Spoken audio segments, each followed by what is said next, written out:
நம்ம இந்திய நாட்டில் எந்த ஒரு வடக்க வேணால் எடுத்துங்க, வடக்கன்ஸரோட அந்த ரயில்வே ஸ்டேஷனு, விமான நிலையம், அதாவது சென்ட்ரல் கவர்மெண்ட் கண்ட்ரோலில் இருக்கிற எந்த ஒரு ஸ்டேஷனில் கூட எடுத்துங்க, அந்த இடத்துல இந்திக்கு அடுத்து தமிழில் எங்கேயாவது போட்டிருக்காங்களாடா நடுவில்? அங்கேயும் தமிழ்நாட்டு மக்கள் வாழ்கிறாங்களே, ஆனால் அங்கே போட மாட்டானுங்க.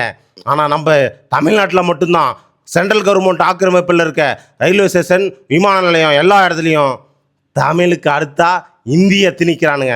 ஹிந்தியில் போட்டு அதுக்கடுத்து இங்கிலீஷு, தமிழுக்கு அடுத்து ஹிந்தின்னு சொல்லி பலகாலமாக வந்து புகுத்திட்டே இருக்கானுங்க. இங்கே ஹிந்தி பேசுகிற மக்கள் அதிகமாக இருக்காங்க, அதனால் நாங்கள் ஹிந்தியை இது பண்ணுறோம். அப்படின்னா அங்கே தமிழ் பேசுகிற மக்கள் அங்கே அதிகமாக இல்லைனாலும், அங்கே யாவனும் இல்லைனாலும் அங்கே தமிழ் பேசுகிற மக்கள் இருக்கிறாங்கல்ல, அப்போ அங்கேயும் ஹிந்திக்கு அடுத்தபடியாக தமிழ் எழுத வேண்டியதானே, இங்கிலீஷ் எழுத வேண்டியதானே? இல்லை தெலுங்கு மக்கள் அதிகமாக இருக்கலாம், கன்னடா மக்கள் அதிகமாக இருக்காங்களா?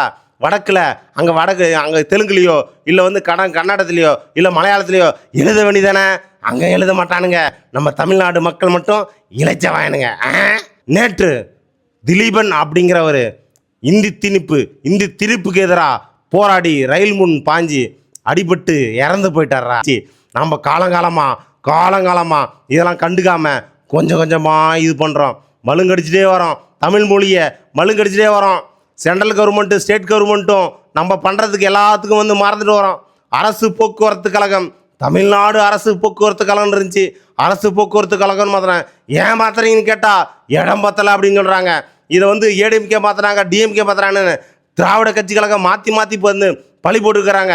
இது ஏன் காலங்காலமாக மாற்றி ஏடிஎம்கே மாற்றினப்ப நாம் தமிழர் கட்சியாக இருக்கட்டும், இல்லை மொழி பற்றாளராக இருக்கட்டும், ஏடிஎம்கே மாத்திரப்போ போராடவே இல்லை. இப்போ எலெக்ஷன் நெருங்குறப்ப போராடுறாங்க. அது மட்டும் இல்லாமல் இந்த இந்தி திணிப்புக்கு எதிராகும் இப்போ எலெக்ஷன் நெருங்குறப்ப மட்டும் போராடக்கூடாது மக்களே.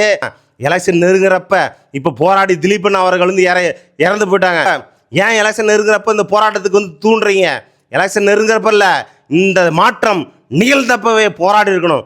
அதுக்கு பேர் தான் மொழி பற்றாளர்கள். நீங்கள் ஏடிஎம்கே இருக்கும்போது இந்த அரசு போக்குவரத்து கழகம் அப்படின்றத மாற்றினாங்களே, தமிழ்நாடு அப்படிங்கிற பேரை எழுத்துட்டு அப்போவே மொழி பற்றாளர்கள் போராடி இருக்கணும். அப்படி போராடி இருந்தாங்கன்னா மாற்றம் வந்தப்பயே குதிச்செல்றாங்க தமிழ்நாட்டு மக்கள். நோ, மாற்றக்கூடாது அப்படின்ற ஒரு எண்ணம் எல்லா திராவிட கட்சிகளுக்கும், எல்லா கட்சிகளுக்கும், சென்ட்ரல் கவர்மெண்ட்டுக்கும் ஒரு பயம் வந்திருக்கும். திலீபனுக்காகவும் அந்த போராட்ட கூட்டத்துக்காகவும் என்னோட ஆழ்ந்த அனுதாபங்களை தெரிவித்துக் கொள்கிறேன்.